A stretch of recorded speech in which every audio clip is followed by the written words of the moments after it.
Ma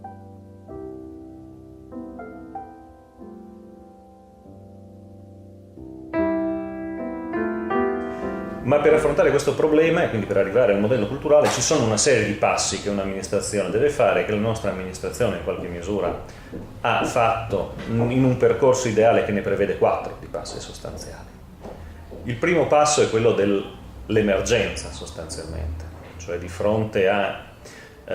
una figura che è il richiedente asilo, che è una figura storica, che fa parte della nostra tradizione culturale dai tempi dell'antica Roma. Noi abbiamo sviluppato una rete di servizi e di collaborazioni soprattutto con quelle componenti della società più sensibili rispetto al problema del migrante o dei migranti, creando una serie di supporti in grado di fornire quell'assistenza, quella prima accoglienza e quell'assistenza che si dovrebbe fornire in una situazione appunto come quella di una persona che insomma, in condizioni di bisogno estremo si presenta sul tuo territorio. Il secondo passaggio è quello proprio perché stiamo parlando ovviamente di quella parte di immigrazione direi stabile che si muove per inserirsi, per trovare una nuova terra dove poter portare il proprio contributo ma anche perseguire le proprie ambizioni. Il secondo elemento è un'integrazione di tipo sociale che non è necessariamente un'omologazione rispetto a dei criteri, ma è quello di cominciare a cogliere anche quali sono le dimensioni proprie della cultura del posto e nello stesso tempo capire come la propria cultura può adeguarsi, può adattare, può portare un contributo alla cultura nostra. Il terzo passo è quello dell'integrazione, culturale, ancora una volta non come processo di omologazione, ma come processo di scambio reciproco che ha come finalizzazione non solo la conoscenza astratta o disinteressata, ma il cominciare a farsi carico dei bisogni dell'altro. Quindi in un certo senso il terzo passo è quello critico nel processo di integrazione. Nel momento in cui chi migra, chi si inserisce in una comunità, comincia a farsi carico dei bisogni della comunità che trova, non soltanto dei propri bisogni. E questo è un passaggio importante che trasforma l'immigrato, le comunità di immigrati, da coloro che richiedono servizi a coloro che possono portare contributi. Il quarto elemento è l'integrazione politica, il completamento dei diritti di cittadinanza, che secondo me deve seguire questo processo di integrazione e di reciproco farsi carico dei bisogni, perché nella nostra democrazia, nella democrazia rappresentativa, chi è eletto, a prescindere da quello che è la sua visione del mondo e delle cose, qual è la parte che lo esprime, deve farsi carico dei bisogni dell'intera comunità. Allora l'elettorato passivo, cioè il poter assumere ruoli istituzionali, anche per il cittadino extracomunitario,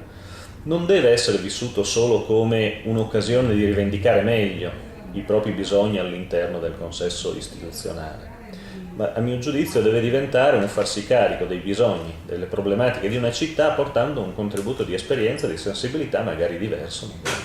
più interessante, che possa trovare forme di composizione ma rispetto ai bisogni di tutti, non rispetto ai bisogni soltanto della propria parte rispetto alle altre parti.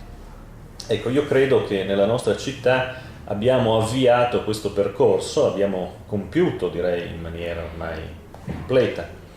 compiuto nel senso completo del termine, i primi 2 passi. Il terzo passo è un passo che stiamo percorrendo adesso, lo stiamo facendo con le comunità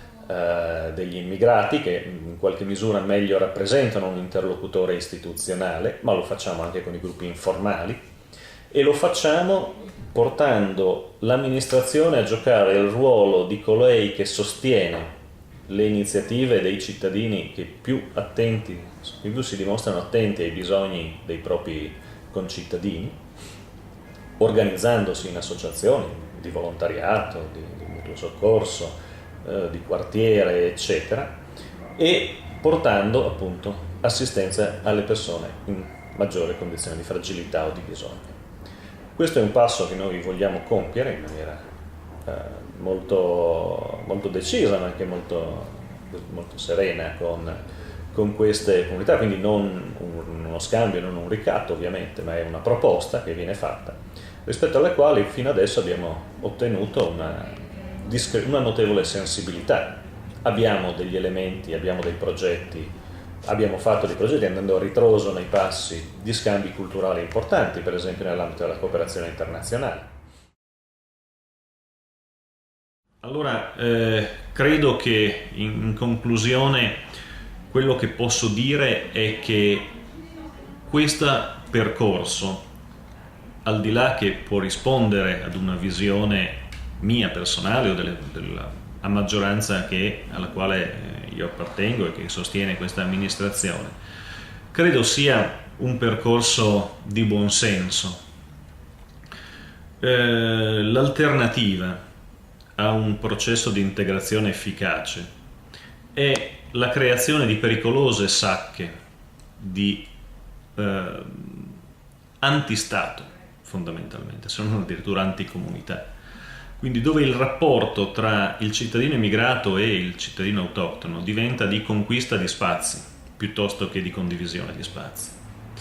E questo in generale, nell'esperienza che noi abbiamo, che stiamo osservando nelle altre città e negli altri paesi europei, è il terreno di cultura di quelle che sono oggi le forme di reazione più violenta, che non sono poi il terrorista medio orientale che viene a fare un'azione spettacolare in Europa per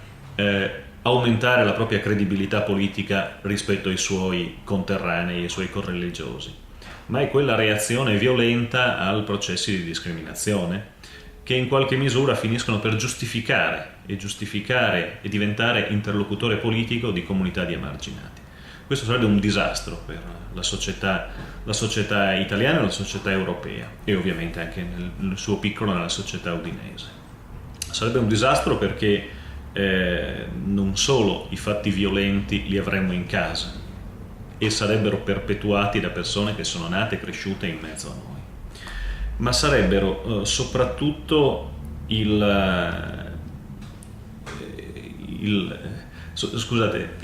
problema poi, che sarebbe un problema soprattutto, sarebbe nei rapporti di forza, per quello che si diceva all'inizio.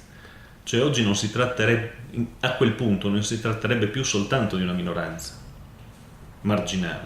ma per l'analisi che abbiamo fatto sulla struttura demografica potrebbe cominciare a coinvolgere nuclei consistenti. Allora io credo che il processo di integrazione sia un processo senza alternative e rispetto al quale ciascuno di noi deve essere consapevole del ruolo che deve giocare, anche di attenzione delle proprie reazioni istintive e consentitemi anche delle reazioni indotte da un certo tipo di stampa, da un certo tipo di televisione. Perché quando si associa direttamente i fenomeni non noti con un problema di sicurezza, si lavora su una parte emotiva che ciascuno di noi ha, la paura del diverso, la paura dello straniero, la paura dell'ignoto, mentre chi conosce e chi ha avuto, come me, tutto sommato la fortuna di conoscere una parte consistente, diciamo, dei migranti, devo dire che insomma è difficile immaginare che viene a delinquere chi porta qui la famiglia con figli, spesso numerosi figli minori, piuttosto improbabile. Magari cerca soltanto un lavoro, un minimo di sicurezza per sé e per i propri figli. Il che naturalmente non vuol dire che non ci sia una vigilanza anche di polizia, quindi delle forze dell'ordine, rispetto a quelli che possono essere dei potenziali criminali, perché poi di fatto chi viene per delinquere o delinquenti. Ma il vero problema è quello di saper discernere le responsabilità individuali e di saper prevenire le minacce individuali, non trasformarle in minacce collettive, perché questo finirebbe per creare un'associazione assolutamente insostenibile nel nostro diritto e nella nostra cultura, che è quella che la responsabilità del crimine individuale non può essere estesa a gruppi etnici, a gruppi in funzione della provenienza o della lingua parlata o della cultura a cui appartengono le persone.